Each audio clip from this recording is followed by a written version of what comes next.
Всем привет! Вы на канале Польза.нет, и здесь только быстрые обзоры и долгие стримы. И сегодня, вопреки всему, несмотря ни на что, мы с вами будем обозревать IQOO 10. Насколько он лучше, чем IQOO 10 Pro? Ну, он не лучше.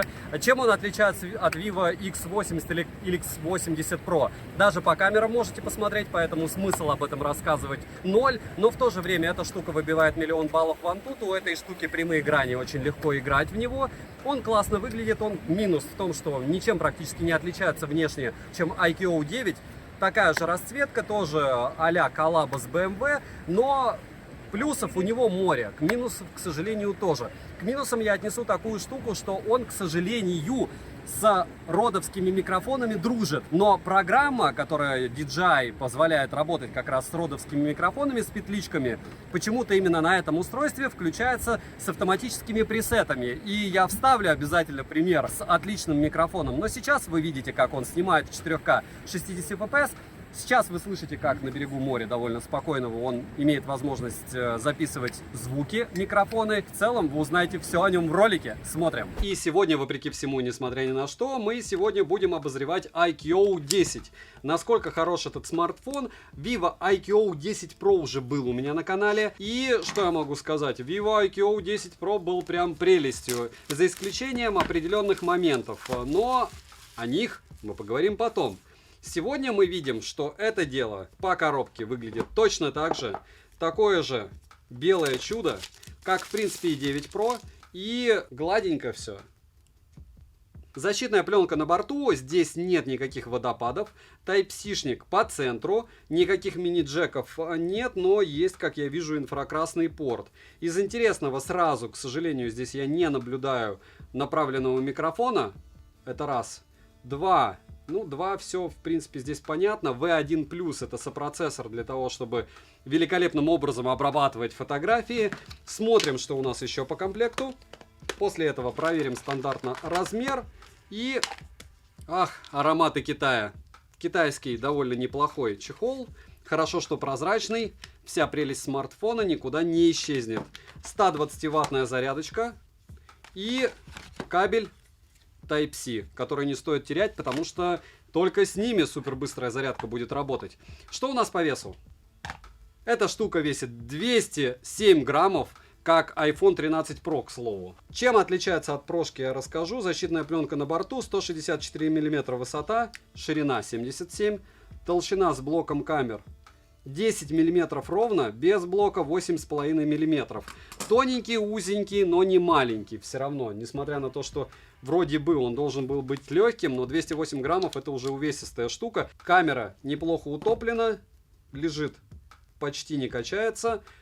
Телефончик красотуль. Смотрим. Розыгрыши море. Читаем описание, какие сейчас актуальны. Постоянно это 5 мибэндов 6 серии. Разыгрывается за лайк, подписку и комментарий к любому видео. Подписывайтесь с колоколом. Напоминаю, что разыгрываю iPhone 14, OnePlus Nord N20 SE. Помимо этого, не очень хороший смартфон Tecno и неплохой смартфон Poco M5s. Если еще что-то будет, смотрим описание. Там будут ссылки на ролики с условиями. Перейдем же к смартфону. Вставляется данный девайс в черной и белой расцветке. Это коллаб с BMW M. Еще есть оранжевая. Дизайн смартфона практически стандартный для IQOO топ-версий. Тыльная часть выполнена, скорее всего, из матового стекла. Рамки алюминиевые. Дизайн смартфона мне понравился. В руке без чехла, как и с чехлом, лежит удобно, но пользоваться смартфоном одной рукой не всегда и не всем удобно из-за габаритов. Мне удобно, но если, допустим, это будет женская рука, вполне возможно, вам это дело не подойдет. Сборка великолепная, как и материалы. На корпусе расположена кнопка питания, качели регулировки громкости, разъем USB Type-C версии 2.0, что, конечно же, не радует, но функция OTG на борту. Далее есть микрофоны и К-порт в наличии, а вот мини-джека не завезли. Печально, но факт. Динамики основной и разговорные, которые также выступают в роли основного. Звучание хорошее. В настройках, разумеется, есть раздел с настройками звука. К примеру, можно включить звук высокого разрешения или воспользоваться Hi-Fi режимом и аудиоэффектами, но кастомного эквалайзера в стоке нет. нет. Защита от пыли и влаги у смартфона официально отсутствует. И к минусам сразу хотелось бы отнести, хотя я обычно о них говорю в конце, что здесь всего на выбор 2 русских шрифта. Один шрифт ужасен, а второй добавили он не ужасен, но идеальным я его тоже не назову. Плюс не забываем, если вы видите этот ролик и смотрите менюшку, что здесь есть не все вещи, переведенные на русский. Допустим, как активация быстрой зарядки батареи, не переведенные на русский язык. Ну ладно, летим дальше. Смартфон оснащен AMOLED E5 дисплеем на 6,78 дюйма с разрешением 2400 на 1080 пикселей. А в 10 Pro разрешение экрана значительно лучше, хотя он на батарею ездит в разы быстрее. Соотношение сторон 20:9, контрастность 8 миллионов к 1, стандартная широкая цветовая гамма DCI-P3, HDR10+, на борту, плотность пикселей 388 ppi, что, конечно, мало, но рядом с моим золотым стандартным в 400 ppi. Пиковая яркость 1500 нит. Мне на ярком солнце яркости в принципе хватало, но я бы не сказал, что я бы не хотел добавить. То есть она здесь не с избытком, было бы 1600-1800, наверное, даже в солнечный день я бы сказал, что проблем нет, проблемы есть. Частота обновления экрана 120 Гц, также на выбор есть 60 Гц и автогерцовка. Есть интересная функция визуального улучшения, но она очень сильно садит аккумулятор, поэтому я ее не советую использовать, хотя на YouTube можно поиграться. Вам покажется, что все сочнее во всяком случае. Мгновенная частота дискретизации касания равна 1200 Гц, разумеется, она работает не везде, а, скажем так, почти нигде. Тест на частоту дискретизации касания вы можете наблюдать на экране, и результат меня не впечатлил, но и он был неплохой. DC-димминг должен быть вшит, учитывая, какой здесь шим. Показатели шима вы можете наблюдать на экране, глаза от этого экрана лично у меня не устают. Но все равно хотелось бы показатели получше. Always on Display, разумеется, в наличии. Далее, мультитач на борту на 10 касаний, откликается смартфон хорошо. Разблокировать экран можно при помощи оптического сканера отпечатков пальцев, внедренного в экран, и распознавания лица. Сканер отпечатков пальцев расположили на удобном месте, работает он хорошо и довольно быстро, но я встречал куда лучшие датчики отпечатков пальцев. Зарегистрировать отпечаток одного и того же пальца нельзя. Распознавание лица срабатывает отлично даже под углом. Внести биометрические данные можно только одного лица. Рамки небольшие, не мешаются во время использования смартфона. Цветопередача приятная, четкости достаточно. Вдобавок в настройках, разумеется, можно все подогнать под свои предпочтения. И напоминаю, здесь нет никаких водопадов, плюс минимальный подбородок. Это очень удобно для игр. Летим дальше. Процессор установлен Qualcomm Snapdragon 8 Plus Gen 1 с техпроцессом 4 нанометра с 8 ядрами. Максимальная частота которого 3,2 ГГц, плюс установлен чип V1+.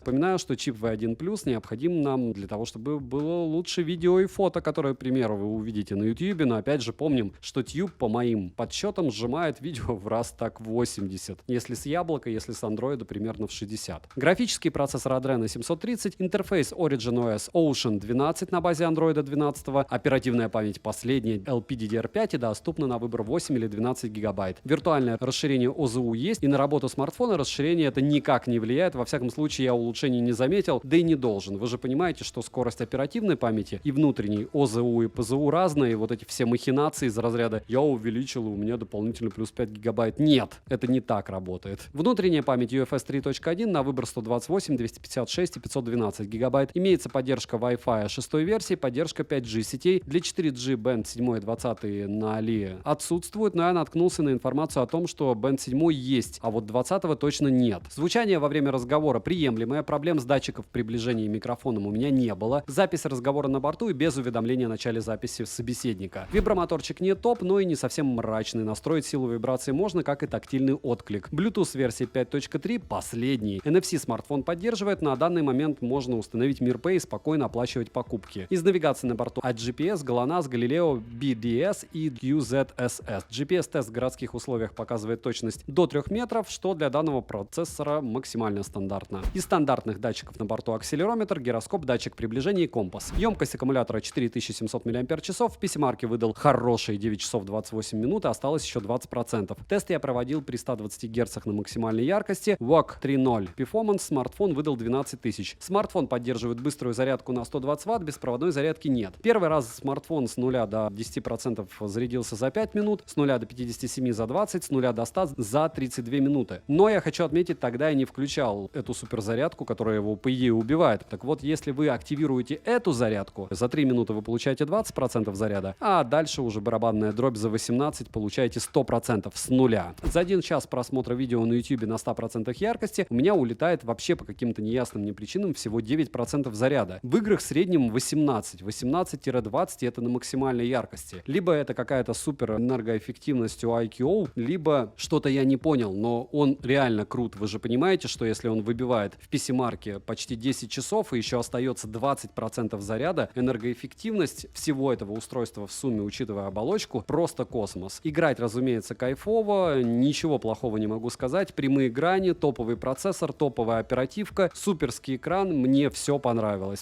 Перейдем же к тестам. Тротлинг-тест проходит хорошо. 380 гипсов минимально, максимально 438 гипсов и в среднем 410 гипсов на 100 потоках при 30 минутах. 3D Mark показал Wildlife максимально, Wildlife Extreme 2799, Wildlife Stress Test 10000, Wildlife Extreme Stress Test 2826, Slingshot Extreme и Slingshot, разумеется, на максимум. Вантуту выдал результат в 1 миллион 62 тысячи попугаев, Storage Test показал отличные 76 тысяч. 45-минутный стресс-тест прошел великолепно, результаты вы можете наблюдать на экране. Основной блок камер с тыльной части состоит из 3 модулей и двойной LED-вспышки. Основной широкий сенсор на 50 мегапикселей Samsung GN5 с оптической цифровой стабилизацией, сверхширик на 13 с углом обзора в 120 градусов и портретник IMX663 на 12 мегапикселей с двухкратным оптическим зумом. Запись видео доступна в максимальном разрешении с основного модуля 4К 60 FPS, где наша 4К 120 FPS, сенсорная автофокусировка на борту, различные виды стабилизации на борту, но работают они не все в 4К 60 FPS. В стоке имеется достаточно различных режимов как для фото, так и для видео. К примеру, замедленная съемка, Jovi Vision, выдержка, Pro режим, спортивный Pro режим, HDR режим и так далее. Фронтальный широкий сенсор на 16 мегапикселей находится по центру верхней части экрана. Максимальное разрешение для съемки видео 1080p 30 FPS с гиро цифровой стабилизацией. Не особо я ее заметил, но ладно. В целом видеосъемка с основного модуля хорошая, цветопередача приятная, стабилизация неплохая, но автофокусировка слегка расстраивает. Или даже не слегка. Разумеется, чего-то навороченного супер я не обнаружил. Опять же, после того, как я тестировал все эти супер-мега-топы от бренда BBK, тот же даже X70 Pro прошлогодний, ну, он на голову выше был. Хотя, опять же, то был флагман, еще и защита от влаги. Фронтальный модуль, хоть и без роллинг-шаттера, но качеством вообще не блещет. Короткие примеры вы сейчас увидите.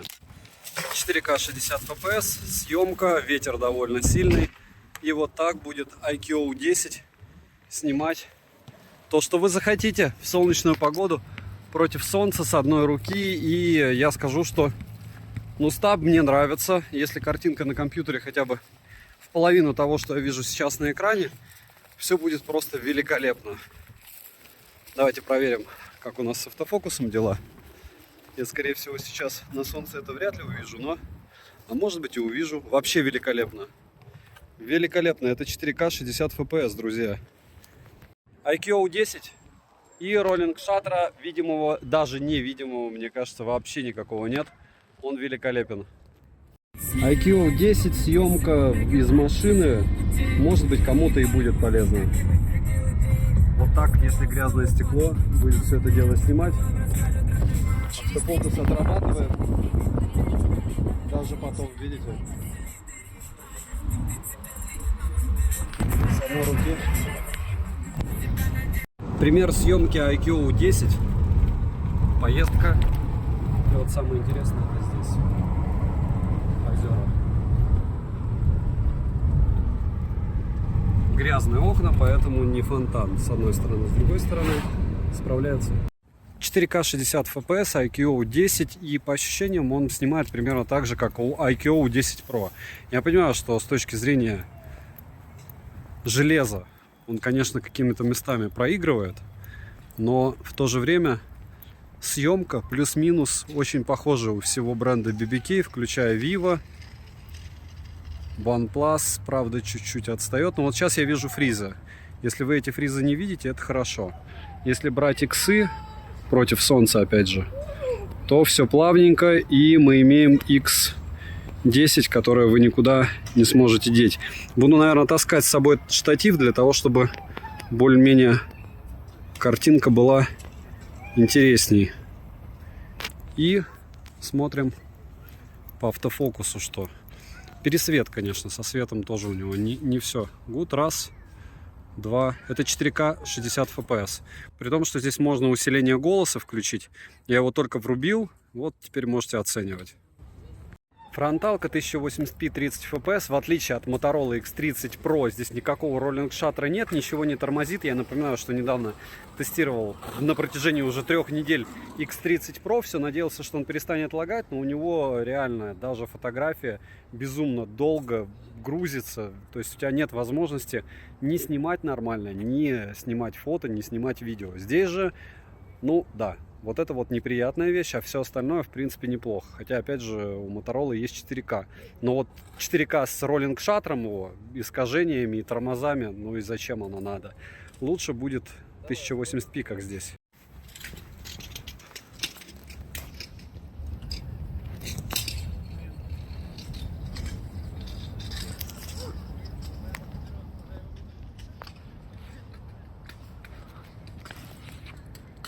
Еще немного обычной улицы, 4К 60 FPS. Если мы все это плавненько таким образом снимаем, по большому счету все очень даже неплохо выходит. Чиллаут, можно прилечь и попользоваться всем, чем надо. Столики, стульчики. Ощущение, как будто в Баку. Но не в Баку. iQOO 10 Pro, супер солнечный день, съемка в очках, допустим, и без нее. Вы видите, как со светом у него не все великолепно получается, с одной стороны. С другой стороны, а как по-другому, и мало у кого что-то супер волшебно с задним планом может получаться, учитывая, как здесь все-таки солнечно. 4К 60 FPS, максимум для фото X20 цифра, но она ужасна. Максимум для видео, напоминаю, X10. Но они также бесполезны даже в условиях искусственного освещения. Вот так, если стоя снимать в ТЦ, все будет. Маленький объект. Раз, два, три. 4К 60 FPS, съемка с одной руки, и довольно все просто. Это Waikiki наш, великий и ужасный. Телефончик трясется, но, как я вижу, картинка трясется не особо. Уже, видите, солнце начинает потихоньку пропадать, поэтому так сильно оно и не отсвечивает от зданий, и смартфону легче. И фронталочки немного. Никакого, разумеется, роллинг-шаттера нет, но никакой там космической съемки в 4К 60 FPS нет тоже. Прям великолепно удобно, что здесь плоский экран. Меня он постоянно радует, я не знаю, как вам объяснить. Хотя, опять же, у тех же Vivo, BBK-евского бренда очень много водопадов, и людям нравится. Но мне для игр вот это комфортнее. 4К 60 FPS против солнца. Не будем ничего снимать запрещенного, а не запрещенное, вот, пожалуйста, вам. И, разумеется, супер вид, но против солнца. Таран. И еще немного видов. Буквально на 5 секунд. Nothing special, но зелено. Еще один небольшой тест. 5:30 вечера. Смеркалось. По ощущениям здесь дымка, но чуть-чуть смартфон ее передает. В ту сторону смотреть вообще невозможно. Вода отражает свет, но в целом неплохо. Немного фронталки, хотя закат. Смарт не вытягивает. Сейчас увидите основную камеру. 4К 60 FPS. Вот все, что вы видите. Горы. Если снимать на фронталку, не видно вообще ничего. Солнца уже нет. Вот так выглядит закат в 720p 60 FPS. А вот так выглядит закат в 4К 60 FPS. И если вы видите разницу на каком-нибудь смартфоне за 10 тысяч, вы себя обманываете. По факту, даже я не вижу того, что он может на этом экранчике. Так что буду дальше смотреть потом на экране поприличней. Пример начала заката. Съемка с одной руки. Как раз увидите прогресс. И еще раз напоминаю, что нет девайсов непрофессиональных, ни еще каких-то, которые без света могут как-то топово снимать. Всему нужен свет. Жизни нужен свет. Интересно, за эту музыку забанят или нет. За авторские права. Народ рыбку ловит. И почти уже темно. Почти. Уже глубокий-глубокий закат. И еще немного. Уже практически полностью ночной съемки. 1080p 30 fps, я не вижу подсветки, и возможно ее и нет. Если ее нет, ну тогда печальная съемка. Может быть еще найду, но в автомате она не включилась. 4К 60 fps, для глаза здесь довольно комфортно, а так почему-то получается ночь для смарта. Притом я скажу, что iPhone, вот это вот дело, то, что вы видите прямо в темноте, он вывозил намного лучше. Самолет, вода. Вижу я больше значительно, чем видит сейчас смартфон. Вот так и хочется разбежаться и сигануть. Подсветка есть, она абсолютно бесполезна в ночи, в автомате или нет, но даже IQOO не может ничего ночью сделать. Только фокус, ну и какие-то объекты, которые неплохо подсвечены. А вот вечерняя съемка в городе более чем. То есть, если у вас есть возможность снимать 4К при освещении, то смарт вывозит, прямо неплохо вывозит. Минусы: нет защиты от влаги, звучание динамиков не топ, фронтальная камера не радует, нет мини-джека, нет возможности расширить внутреннюю память, вставив microSD, старая версия USB Type-C. И, разумеется, нет глобалки, ее не будет, бенда 20 нет. И за эти деньги, допустим, спойлер, цену можете посмотреть, разумеется, по ссылке в описании к видео. Плюс обязательно подписывайтесь на мой телеграм-канал взаимопомощи и телеграм-канал скидок, но вы сможете за эти деньги, нелюбимые мной, MIUI Xiaomi 12T или 12T Pro приобрести свободно. То есть 12T сейчас на старте продаж глобальной версии стоит 28, 12T Pro 38 тысяч рублей. И согласитесь, когда ты гуглишь и смотришь, сколько стоит IQOO 10, по ссылке посмотрите, возникает вопрос, почему? Почему? Резюмирую, вы сейчас услышите. Резюмировать я бы хотел довольно просто. Сегодня, вот сейчас вы видите, как этот аппарат уже финализирует съемку против солнца. Он поймал, правда, единственную мою тень, и поэтому чуть-чуть сенсор улучшен. Но если говорить о стоимости, вот сегодня, допустим, была распродажа в канале скидок, можете посмотреть. Realme GT2 стоит 24 тысячи. Намного ли хуже он снимает? Не намного. Хуже ли снимает IQOO 10? Есть ли смысл сравнивать его с Vivo X80 или X80 Pro? Нет, смысла нет. Он снимает реально хуже. Опять же, вы не увидите, скорее всего, на своих смартфонах, если у вас не Quad HD какое-нибудь качество, если у вас не супер откалиброванный монитор, все будет примерно одинаково. За эту стоимость не глобальная версия, да, здесь есть русский язык, да, есть здесь необходимые для нашего существования, допустим, тот же NFC, вы можете им оплачивать. И 1 000 000 баллов в Antutu классный, играть в него удобно, потому что нет скошенных граней. Но я повторяюсь, если не повторяться, за эти деньги много чего можно купить. Если он вам прям внешне дико понравился, посмотрите на IQOO 9. Это те же тапки, только в профиль. Внешне они выглядят практически идентично. Здесь часть модулей камер выпилена, мы об этом знаем. Помимо этого, чего здесь нет? Здесь нет супер плотности пикселей, хотя, опять же, вроде бы и неплохо. И вот все, вроде бы неплохо, вроде бы флагман, но не флагман это. Не буду я его топить для вас в море, потому что нет у него защиты от влаги официальной. А стоит он егигей и йо-хо-хо. Поэтому от меня девайса, разумеется, да, мне было приятно его юзать, мне было приятно в него играть, он интересный, он для меня лично многим не отличается от линейки IQOO. Ее, напоминаю, сделали как бренд специальный для игровых смартфонов. В итоге она получилась как а-ля премиум, то есть очень похожа на Vivo. Я бы сказал, что это Ctrl-C, Ctrl-V, но для китайского рынка. И помним, что Азия для себя плохого не сделает. Глобалки, таких вещей не бывает, нет и не будет. Материалы топ, сборка топ, все вот ровно то, что нужно. То есть то, чего мне не надо, в этом смарте нет.